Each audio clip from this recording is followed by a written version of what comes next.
Good afternoon, everybody, and welcome to the ThePackHub's latest packaging webinar, Sustainable Packaging Innovations. My name is Paul Jenkins, and I'm Managing Director of ThePackHub. So today, we're a brief introduction, a little bit about the ThePackHub, and then we're going to break some sustainable packaging innovations into two sections. So what we've done is searched the ThePackHub's Innovation Zone and Patent Zone database platforms and selected some interesting new sustainable packaging innovations for your attention. I will then be joined later in the session, current barriers and how to unlock bio-based packaging growth from Martin Clemesha, who is biopolymers and advocacy senior specialist. So looking forward to that. Whilst he's presenting, make sure you think of some really good questions that we can talk about at the end. We'll then split the second section of sustainable packaging innovations, and I'll go through some more interesting initiatives from the Innovation Zone and Patent Zone platforms, and then we'll have a Q&A section. So please make sure to get your questions in. There's a questions box at the bottom of the panel. So please get your questions in and we'll look forward to answering those in due course. This is being recorded and will be shared online on our website from tomorrow. So a little bit about the ThePackHub. We're a packaging innovation consultancy, and amongst other things, we have two membership database platforms, one called the Innovation Zone, where we've been collating packaging innovations for the best part of 10 years now. We actually have over 10,500 case studies on the platform from across the world, including sort of food, beverage, health and beauty, household, pharmaceutical, etc. So we upload now 33 a week, and a great way to keep up to speed with what's going on in the market, find out where all the latest packaging innovations are landing. So the perfect way to keep up to speed. We've also got something called the Patent Zone, which we launched last year. We've now got 1,400, I think, packaging initiatives on that platform. We upload 100 of the most relevant and interesting packaging ideas, patent ideas from around the world. And then we also summarize the top 20 each month into a monthly report. So without further ado, let's look at some sustainable packaging innovations. As always, we recognize and acknowledge the core sustainable packaging trends. And they are as follows: recycling and recycled content, bio-based materials, paperization, refill and reuse systems, and reduction strategies. So just about all the sustainable packaging initiatives that all of them will feature a combination of one of those.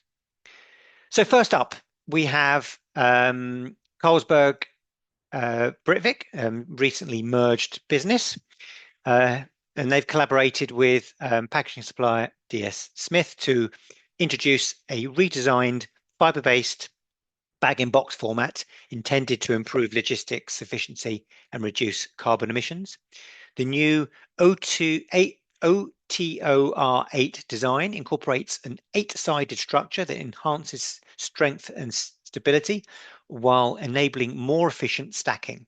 This change allows an estimated 25% more boxes to be loaded onto each pallet, which in turn reduces the number of pallets, obviously, and transport vehicles required for distribution. Specifically, the optimization applies to the company's 115-mile delivery route between its manufacturing site in Leeds and its national distribution centre.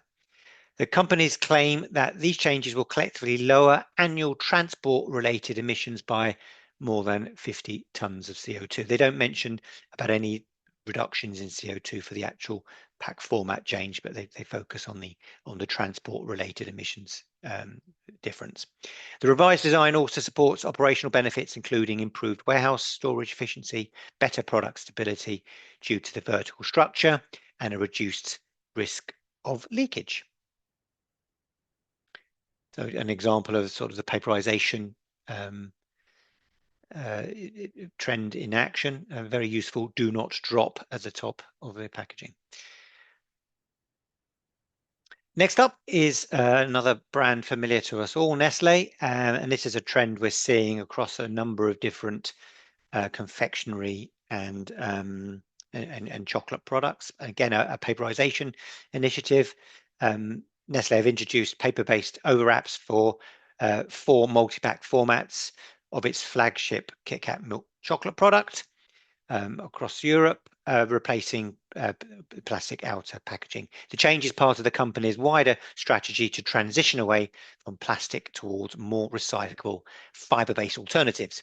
According to Nestle, based on last year's sales volumes, the switch is expected to reduce plastic use by approximately 22 tons annually. As we know, consumers do favour a switch from plastic to paper. It's seen as a more sustainable material in their eyes.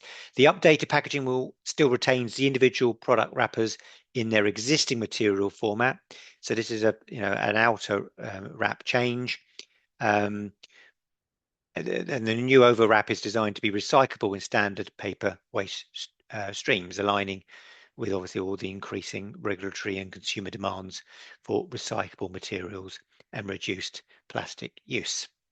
The adoption of paper for outer wrapping offers a low barrier entry to recyclable formats, as it does not require significant changes to product protection or shelf life because it's not in direct contact with the product, while still enabling plastic reduction at scale.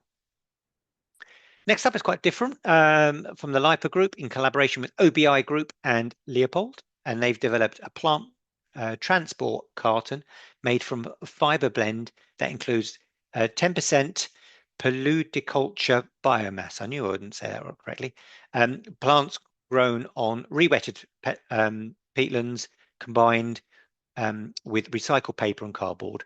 Now commercially available in Germany, the packaging retains full recyclability and structural integrity despite the addition of alternative fibers. This involves cultivating vegetation such as reeds and sedges on wet moorland, and its use in packaging is part of a wider strategy to support climate change mitigation and biodiversity through peatland restoration. Drained peatlands are a major source of carbon emissions, contributing around 7% of Germany's total annual CO2 emissions. UPM Adhesive Materials, based in Finland, has introduced a new portfolio of label materials designed to meet emerging requirements in the logistics and consumer durable sectors. The company has developed a removable label solution that can be detached cleanly and easily. This enables reuse of packaging without needing to apply new labels, which may support circular packaging systems and reduce operational costs. These appliances frequently require a variety of label types, including those for energy ratings, product identification, marketing, etc. The guide outlines product options that incorporate solvent-free adhesives and PET derived from PCR materials. This is the first one from our Patent Zone platform, and it's from Amcor Rigid Packaging based in the USA, and they've introduced a plastic container for carbonated drinks that blends recycled PET with an additive called PMDA to improve strength and durability. Recycled PET can lose some of its material quality, as we know, which is a problem for carbonated drinks in particular that require high pressure resistance. This innovation tackles that by mixing PMDA into the resin to raise the intrinsic viscosity which is a measure linked to strength and processability. The PET used in the preform has an initial intrinsic viscosity between 0.74 and 0.82 DLG, which is deciliters per gram, and the final container achieves at least 0.77 DLG after molding. This helps the container maintain the necessary physical properties for carbonation, even when made with recycled content. Next up, Total Energies, moving to France, have collaborated with Austrian machinery manufacturer SML to develop two down-gauged PE film solutions aimed at reducing material use in flexible packaging formats. The first is a film for resealable stand-up pouches, which combines PE with a thin layer of EVOH to provide oxygen barrier properties.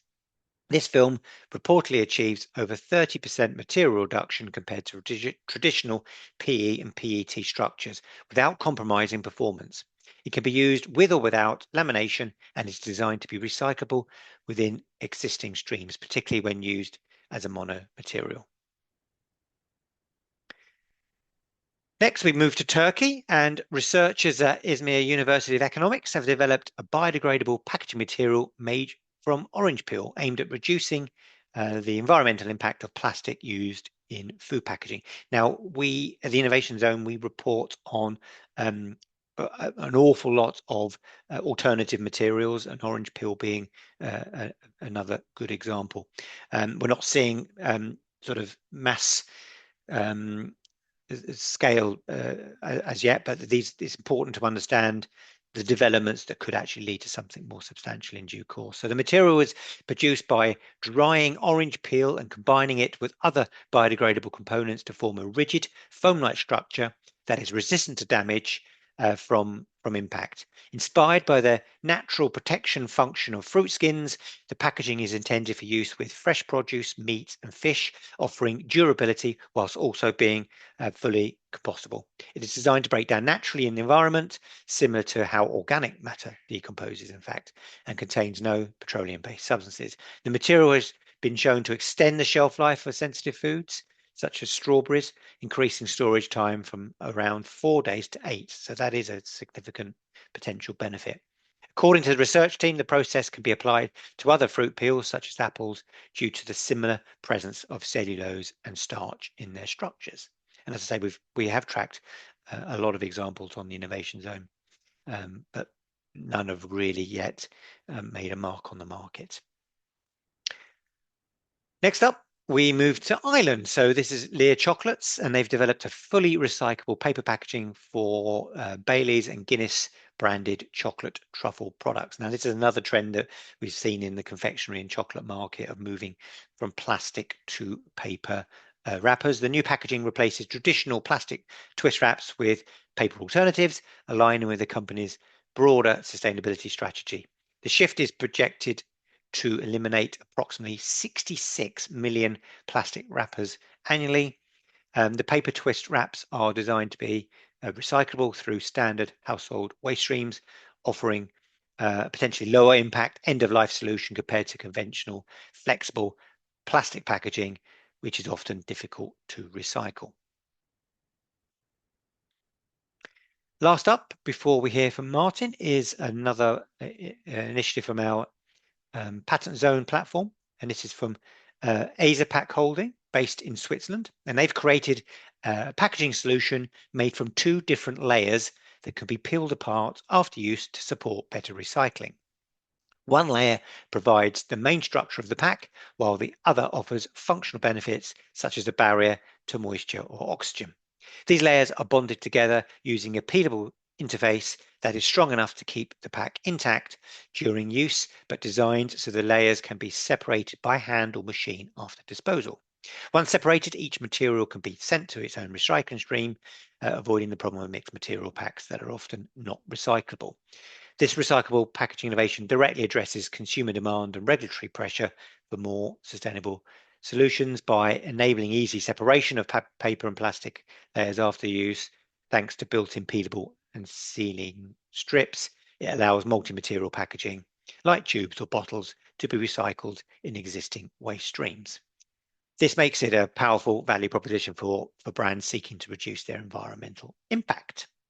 Now, you may have noticed Martin's camera going on, because that now means we're over to Martin, who is going to be talking about current barriers and how to unlock bio-based packaging growth. So we always have a challenge switching presentations, Martin. So I'm going to stop sharing and over to you, sir.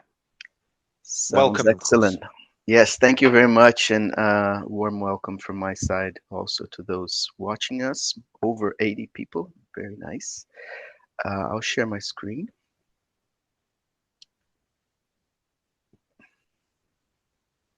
and put it on presentation mode.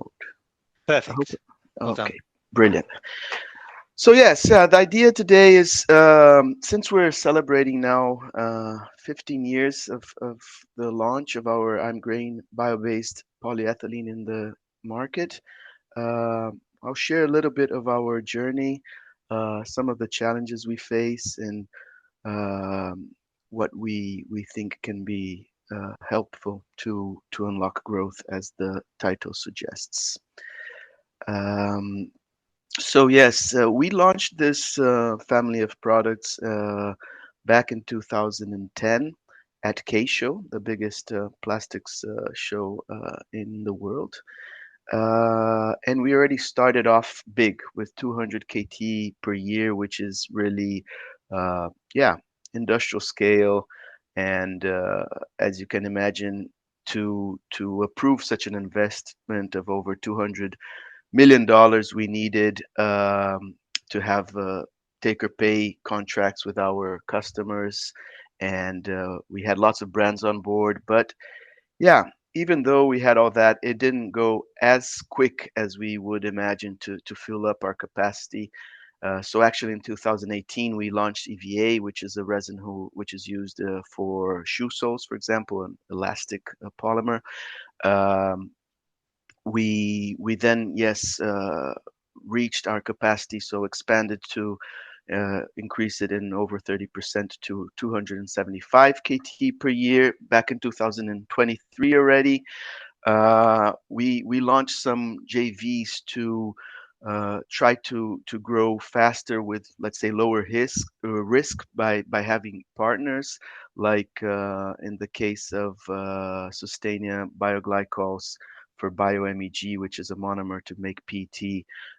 We partnered with Sojitz to expand our bio-based PE capacity.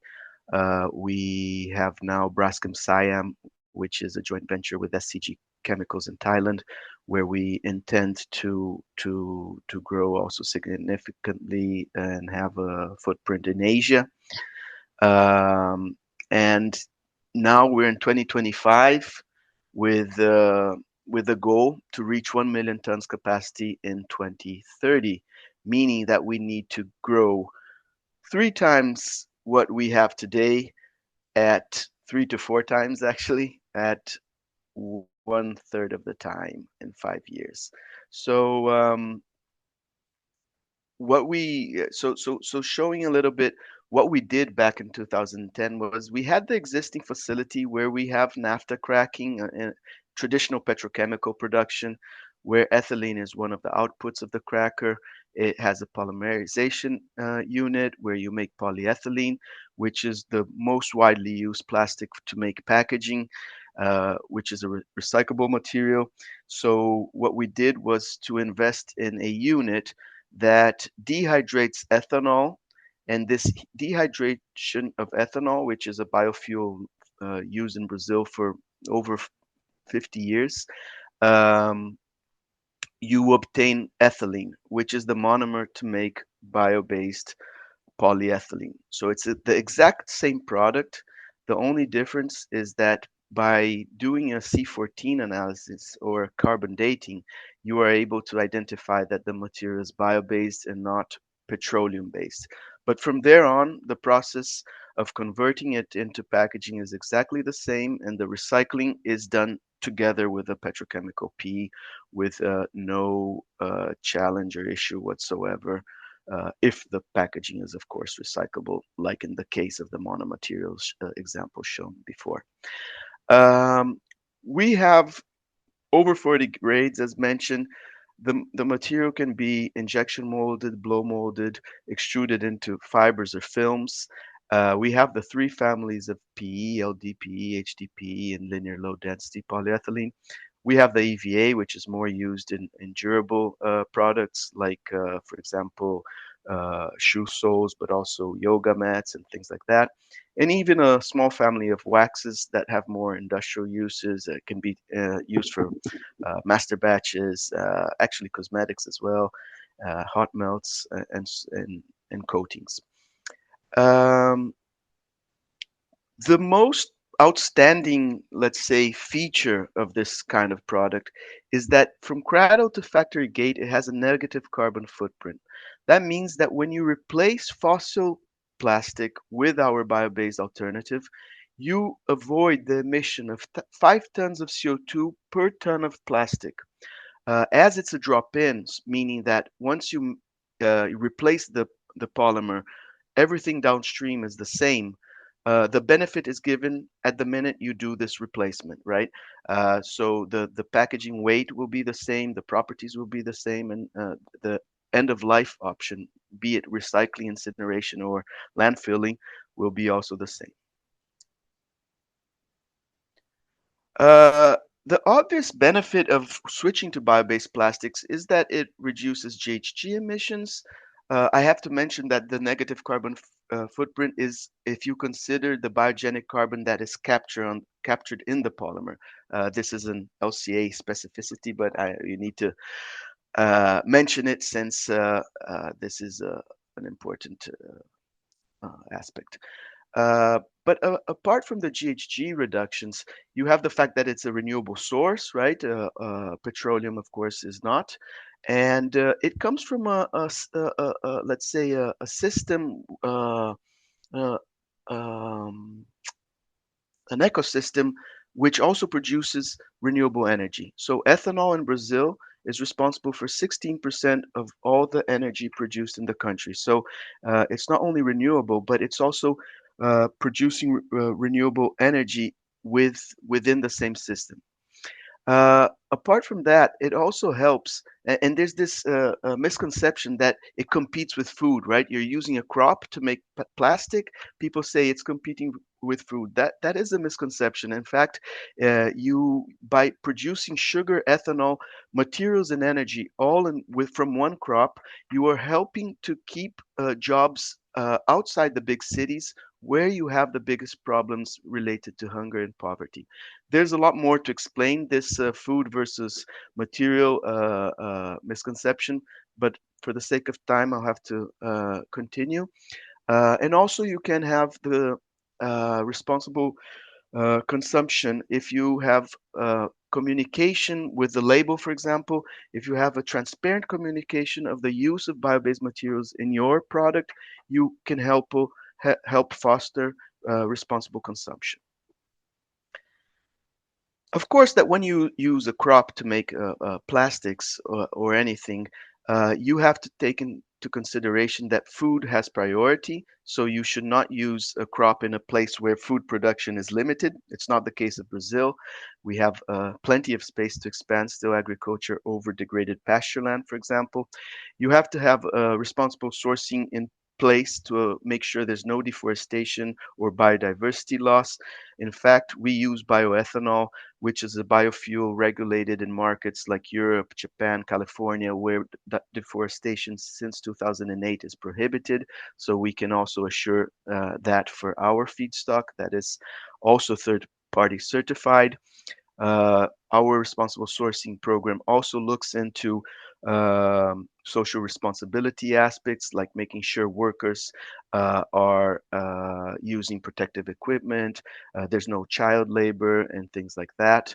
And also that the system is really resource efficient with the where you maximize the output with the minimum input. And sugarcane is a crop that is really good at doing that. So with that, the value proposition of the product is that it reduces carbon, it has no compromise in functionality, it is a traceable but also measurable bio-based alternative, and it's fully recyclable in existing streams. So with that, after 15 years, we're proud to have managed to launch many brands with our products on the market. Here are just a very short list of examples, but the one I really want to highlight, since we're talking about packaging, is this one from Woolworths. It's a milk bottle where a brand owner in South Africa, a developing country, was able to use our premium product in a proportion of 30% to reduce its carbon footprint, and still in such a, let's say, competitive market where we're talking about a not so high value added product. The packaging can still be more sustainable than just virgin fossil plastics. So it's really to show that voluntary initiatives from brands have a really powerful way to foster change in the packaging industry. But also, we have a huge challenge ahead. So I'm showing here to you the vision of the plastics industry in Europe to moving forward. So we really want to implement the waste hierarchy, meaning reuse, reduce, and recycle. So the reuse systems will avoid the use of 12 million tons of materials by 2050. Mechanical recycling will also reduce the virgin fossil. Chemical recycling will be responsible for 12 million tons, and bio-based solutions 11 million tons, carbon capture and utilization 3 million tons, and with that we reach 65% circularity and still much smaller reliance on fossil fuel-based plastics. This is the vision of Plastics Europe. Of course, all we know about these roadmaps is that they're not exactly what's going to happen, but they give us a direction, right? And part of this direction in a short period of time is reaching 3 million tons by 2050, 30, sorry. So this means growing threefold compared to where we are today. So it's a huge challenge. And we believe that only voluntary initiatives won't be enough for us to reach this challenge. So now we enter a little bit to the part of the presentation where I want to show about what are the barriers and the ways to bypass them. And for those worried about competition with land for food, today, if we would use we would reach the whole 11 million tons in 2050 only using sugarcane, which is of course not going to be the case. There are lots of other bio-based alternatives out there. You would use 50% of the ethanol that today is being used for fuel. So maybe in 2050, there's not so much demand for ethanol as fuel because of electrification, so you won't put pressure on land use. So the growth barriers are, first of all, some market misconceptions. I talked about this idea that there's a competition for land with other with food and biofuels, for example. But there's also a misconception that bioplastics are not recyclable, and that is not the case. You have two end-of-life scenarios. There are the compostable ones, and there are and there are the recyclable ones like our I'm Green bio-based plastics. We have some issues where our customers want to use bio-based plastics to reach their SBTI targets, for example, and there's still some lack of harmonization in the way biogenic carbon is accounted in life cycle assessment and in corporate inventories. So we're working to solve this issue and make sure bio-based plastics are fully recognized to have their full benefit recognized by entities like the GHG Protocol and SBTI. We have unfair competition with biofuels. So biofuels have captive market because of biofuels legislation, and we use those biofuels as feedstock. So we have to compete with that, and we have to compete downstream with cheaper fossil plastics. Right now, the industry is in a downturn with excess capacity in the world, meaning the prices are extremely low, and this makes competition very difficult in terms of price, and bio-based plastics are more expensive. Um, and we believe we need market pull incentives in regulation like we have for biofuels. So if there is a regulation that demands 10% ethanol blended into gasoline, why not have also targets in legislation for plastics in the same direction? We see light in the end of the tunnel. There are measures to stimulate growth, like, for example, the policy framework in Europe is very promising. We see the bioeconomy strategy looking into define what is the sustainability criteria for biomass for plastics, and also the Circular Economy Act with possibly targets. Um, for sure, the packaging waste regulation will lay down what the sustainability criteria should look like as well, specifically for packaging, and possibly, but actually probably, creating targets as well for bio-based on top of recycled content targets. We see also possibility at member state level of EPR fees, eco-modulation, favoring biomass-based plastics versus virgin plastics. So the same way a packaging with 30% recycled content can receive or pay a lower fee, perhaps packaging that is where you still cannot have recycled content can benefit from bio-based content having lower fees as well.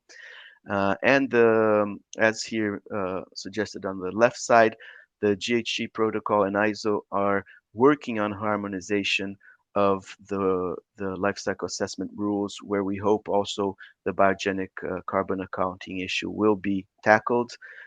Also in European legislation, where the preferred LCA method is the product environmental footprint, also there is an effort to better recognize and account for biogenic carbon. So the three final message I want to leave is that voluntary commitments are welcome and brought us very far, but to reach the ambition we have of being at least 3 million tons of bio-based plastics in Europe by 2030, and Braskem with our goal to reach 1 million tons, we need also to have legislative support, and we believe an integrated policy framework uh, would help maximize the gains and minimize the trade-offs of using biomass as a feedstock.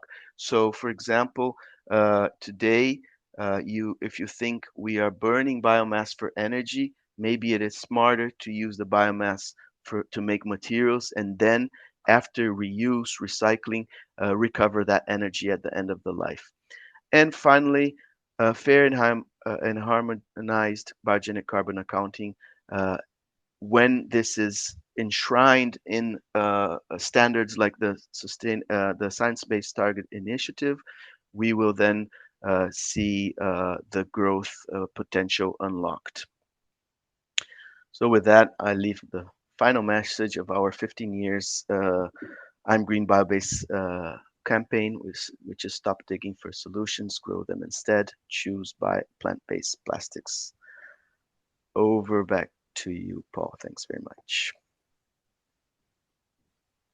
Thank you very much. That was excellent. As I say, please make sure you get your questions in for Martin. We've got in about 15 minutes, we'll have a Q&A session. I've got some questions, certainly. Right, so back over to the second section of packaging innovations from the Innovation Zone and Patent Zone platforms. First up is Colorado-based Crocs, and they claim to be the first company to commercially use algae-derived black ink in full CMYK printing for packaging applications, in collaboration with Living Ink Technologies and Eco-Enclose. The project has since produced approximately 3.2 million units, so some good volumes, making it the first implementation of algae ink as the black component in a 4-color commercial print run. The algae pigment replaces obviously petroleum-based carbon black, a widely used pigment known for its dependence on fossil fuels and associated greenhouse gas emissions, and even some potential toxic byproducts. Algae ink is derived from biomass waste, specifically very relevant from what we've just heard, specifically from algae used in the nutrition supplements industry and processed through heat treatment and particle refinement. According to data from Living Ink, this bio-based pigment reduces carbon emissions by more than 200% compared to conventional carbon black and uses 98% less water. Next up is a supplement brand called Great Earth from Sweden, and they've been doing quite a lot of development work in the fiber-based cap space, and they've announced a full transition to paper-based caps for all its supplement bottles, replacing traditional plastic closures. The decision follows a pilot last year, which we tracked on the Innovation Zone with Swedish fellow Swedish company Blue Ocean Closures, who are doing lots of excellent work in this area. They initially introduced fiber-based caps on Great Earth's magnesium supplements. The caps made primarily from paper were designed to be more recyclable and to reduce the overall carbon footprint of the packaging. After evaluating market feedback, production performance, and consumer acceptance, Great Earth concluded that the fiber-based caps meet commercial and sustainability expectations across its product lines. This is really encouraging because so often we see small pilots and tests that could open up a really good sustainable opportunity, and they do the test and you don't see anything else. So it's really encouraging that the pilot has happened and they're going to full scale. So consumer surveys during the pilot indicated strong approval, with 90% of respondents finding the cap more user-friendly. They don't say how or why, but more user-friendly, and all apparently perceiving it as more environmentally friendly. Additionally, 90% expressed a preference for the paper cap and stated they would repurchase the product. So when they talked about commercial measures earlier, you can see how that survey and the research has helped to support that. Next up, we are moving back to the patent zone and to the United States, where we got Techniplex, and they've developed a closure liner that can be heat sealed using induction and is designed to be recycled in the paper stream. Typically, liners used under caps or as lidding films include materials like foil or plastic that make them unsuitable for recycling. This invention changes that by using materials that still provide all the essential functions of a traditional liner, such as preventing leaks, offering tamper evidence, extending shelf life, and protecting the product, but can be processed like paper at the end of the use.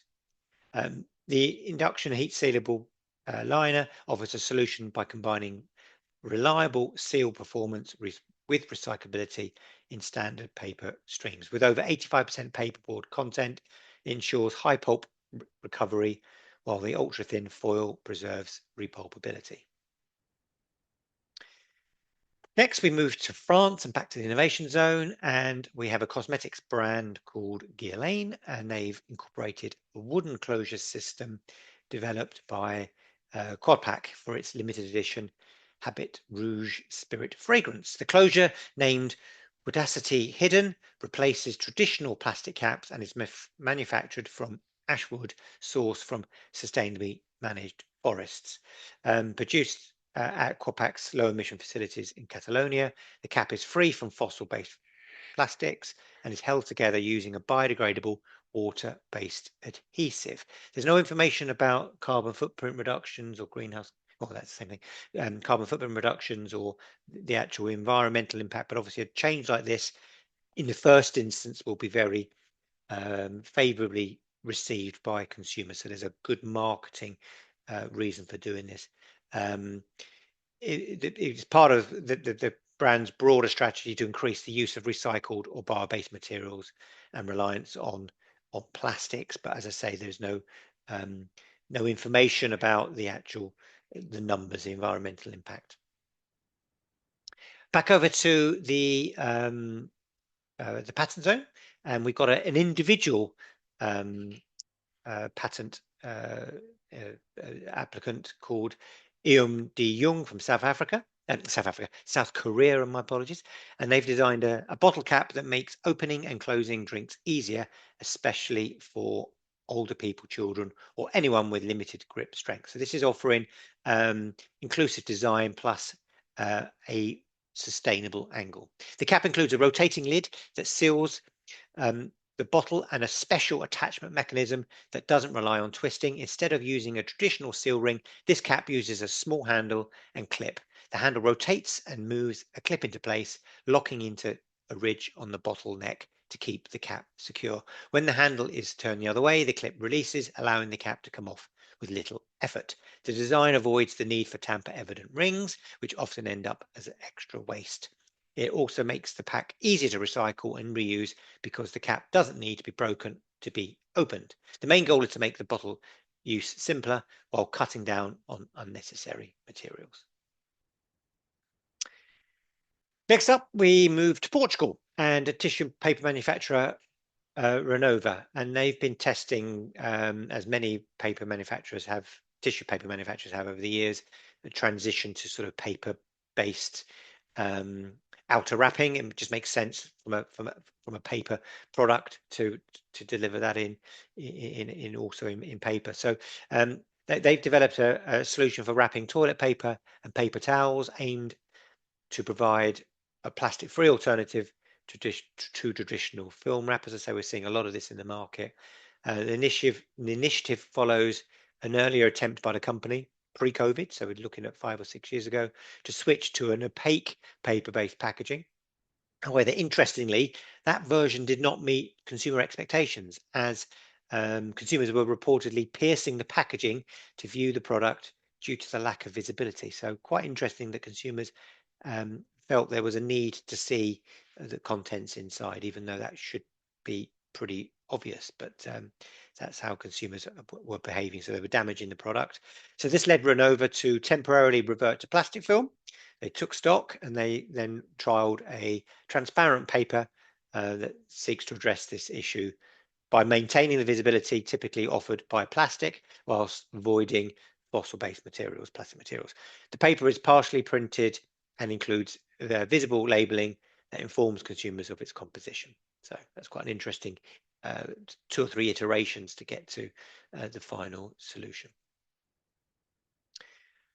Next up, we have Tubex, based in Germany from the Innovation Zone, and they've introduced a refillable aluminium spray can designed for deodorants in collaboration with Respray Solutions. The can is designed to be reused up to 5 times, enabling a refill model that reduces packaging waste while encouraging repeat use. The aluminium body is produced from recycled content, with half sourced directly from PCR systems. A BPA-free internal coating has been applied, anticipating both potential regulatory changes and consumer demand for safer material options. Unlike traditional aerosol packaging that relies on propane or butane propellants, this system uses compressed air as the propellant, lowering greenhouse gas emissions associated with product use.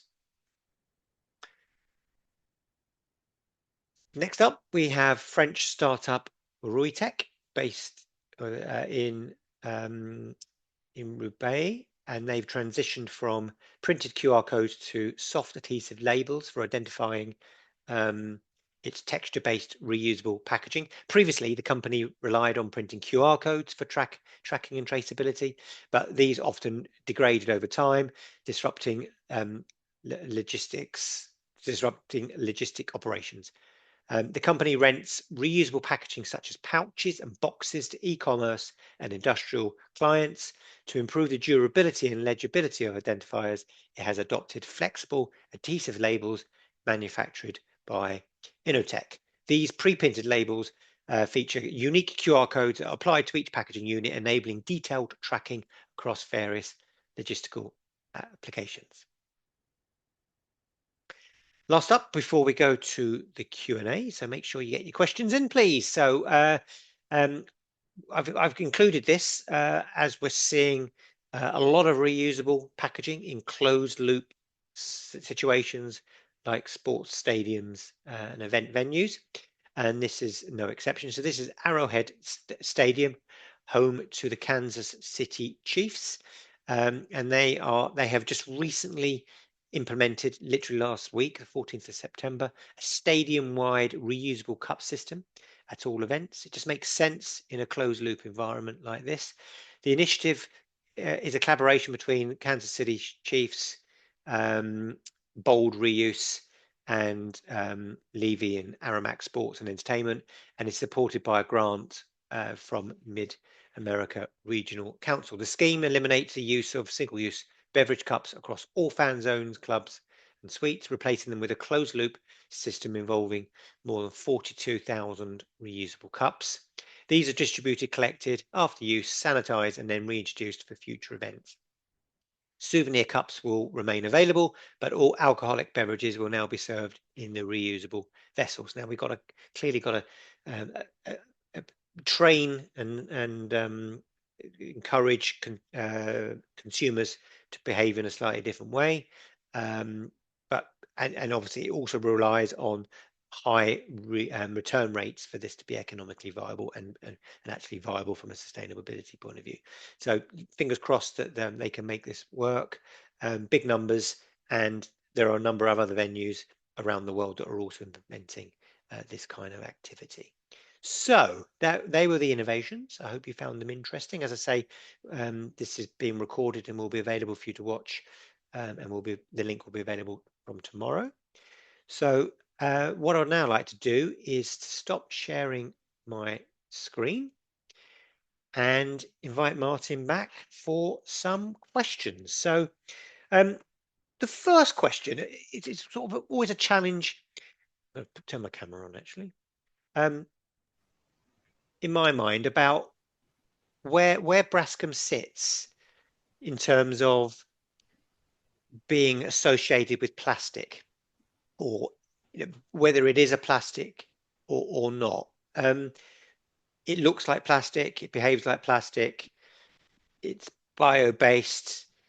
So technically it's not plastic, but technically it is. I mean, it's quite a deep It is question, plastic. but you must get asked it all the time. I'm just really I interested to know Yeah. how you'd sort of handle that. No, we have no problem with that. I Yeah, know there's a trend of paperization, as you well showed, and uh, definitely we understand the consumer concern because of all the issues with plastic waste. Although what we always say is that the plastic packaging doesn't fly to the ocean, right? Somebody throws it there. yeah, But it is definitely plastic. It's bio-based plastic, but it's fully recyclable, reusable. Well, I love this example of reuse. I think if you charge the consumer a deposit, he will most probably return the cup. So yeah, it's bio-based plastic. That's what we call it. yeah. Okay, Simple yeah. like So that. use the word plastic in the Yeah. description. Um, Talking about sort of, you mentioned in your presentation, you mentioned about sort of barriers for broader adoption. I mean, you build a compelling argument. Reduces carbon, no compromise, fully recyclable. So, what are the dominant barriers preventing broader adoption of bio-based solutions? Are they technical or economic, or is it a combination? Uh, I would say that if it would cost the same, we would be needing to build many plants and Okay, expand our capacity a lot. So it is definitely economic. But I hope that my milk example shows that if there is willingness, it is possible at least to partially replace, because we know for some applications the cost of the raw material has an impact in the a more significant impact on the final cost of the product. It's definitely not the case for shoes, right? I mean, if you have a shoe sole and you replace the fossil EVA by a bio-based EVA, the shoe will cost 50 cents more, maybe, I don't know. So that is not really a big challenge for the brands, but for lower value articles, then it becomes more challenging. But you can replace 30% because it's fully compatible with the PE with this fossil PE, Yeah, so you don't need to excellent. go 100%. You mentioned the Woolworths milk example. Just sort of technical questions. Was the 30% reduction for Woolworths achieved by blending bio with fossil plastic or by selecting various milk products to use only bioplastic? No, they do the blend exactly. Yeah. Yeah, So as it's compatible, it's not a complicated thing to do. You don't need to pre-compound or anything. You do it in the machine. You just have to have two funnels to feed the material. yeah, okay. How do you mentioned sort of we can't every presentation I deliver and listen to packaging one it's all about regulation what's coming down the line and what Yeah. we're dealing with now. So how do current public policies and regulatory frameworks support or hinder the adoption of bio-based materials, and what changes would help accelerate their use globally? Okay. Yeah. That's Quite thanks for quite that question. Really good. Yeah. No, but actually, I would say that I can't think of regulation hindering the use of our plastic because it's a drop-in and it's recyclable. The compostable plastics sometimes can have some challenges, although they also have, in some countries, exemptions from these legislations that don't allow single-use plastic. Sometimes there are countries that allow biodegradable plastic to still be in the market. It's not the case of Europe, where it doesn't matter what type of plastic. The single-use plastic directive doesn't allow the use of plastic for 10 different types of articles. In terms of what would foster growth of bio-based plastics is really what I mentioned about mandates. Similar to biofuels, where you have a minimum quantity you need to blend, it is possible to do the same for plastics. We're not the only solution out there. There are what we call bioattributed plastics, where you have, using the mass balance and attribution concept, you can replace the feedstock in the beginning of the value chain, and through mass balance guarantee that you did avoid the use of fossil feedstock. So there is enough to reach, let's say, 5 to 10%. Today, bio-based plastics are 1% of all plastics globally. So we're not advocating to reach huge numbers in 5 years. We're talking about reaching 5 to 10% would already be a huge uh, evolution, Yeah, as we see bio-based as an complement to recycling. yeah. So we need both. Okay. A question around, you mentioned about the cost, and sometimes this is hard to answer, but can you give a gauge for how much more expensive bio-based than fossil? I know you'll probably say it varies, but Yeah, it does yeah, vary for sure. that's normally Big, the answer. But we do not price our product against fossil. We believe it's really an alternative that has its own production chain. Therefore, our costs are not directly related to the cost of fossil feedstock.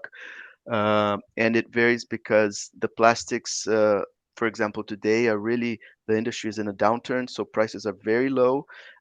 And our plastic doesn't follow that trend. So right, right now, the premium, let's say, is higher than it usually is. right, okay, Um, and But what we say is that the cost of the plastic is a small portion of the final price of the product on the market. So yeah, it is yeah, that's good. possible Yeah, yeah, to implement this and I change. guess when you achieve more volume, that will also impact on your ability to pull the price down a little bit, maybe. I believe more on the pricing of carbon in the future, Yeah. when the fossil plastics pay the fair price for the let's say climate change impact related to their Right. Okay. emissions, Yeah. then you will reduce that Yeah. gap. Yeah. That would definitely work. Yeah. There's a question around the company supplier information for the paper recyclable heat seal liners. That will be it's obviously part of the recording. So, Anna, you'll see that. I'll send a link tomorrow, and you'll be able to watch that in full. Um, is bio-based plastic from a GM source or GM free? Yeah, so sugarcane in Brazil, there's a very small quantity of GM, and our suppliers are committed to not using genetically modified sugarcane. Okay. And we can trace back our production all the way to the farm, let's say. Yeah, I thought you might say that. Um, the question around crops to be used to make a Braskem plastic. Can other crops and could other countries adopt the method based on native grains, potatoes in Ireland, Yeah. for example, is a given, rice in Asia? hmm Yeah, Yeah, I believe that each region has its own vocation and crops that adapt better. So in the US, we're gonna do MEG from corn. The advantage of sugarcane is really that it's acknowledged to be, let's say, an energy crop that has a very low carbon footprint. So from a carbon footprint perspective, sugarcane is really let's say the best option, but there are others out there that could easily be adopted. excellent. Okay. One final question about the future, really. So, are there any upcoming projects, innovations, or partnerships that Braskem is working on to further expand the reach and impact of your bio-based solutions? Yeah, so the really concrete one is Braskem Siam. It's a joint venture with SCG Chemicals in Thailand, where we will be expanding our offering. Also, new grades of bio-based PE over there. Um, we were investigating bio-based PP in the US, but that is still very early stage, and we don't have many details to share right now. Okay. Perfect. Well, thank you very, very much for that. You've answered those questions fantastically, and thank you to the audience for providing some really good questions there. So that concludes the webinar for today. Our next webinar will be uh, end of October, and there'll be more information on that next week. So, as I say, we'll be sending you a link to the recording of this webinar. And I'd like to thank everyone for their attention and their attendance. So thank you very much. Thank you, Martin. Thank you. Bye bye. Okay, bye now.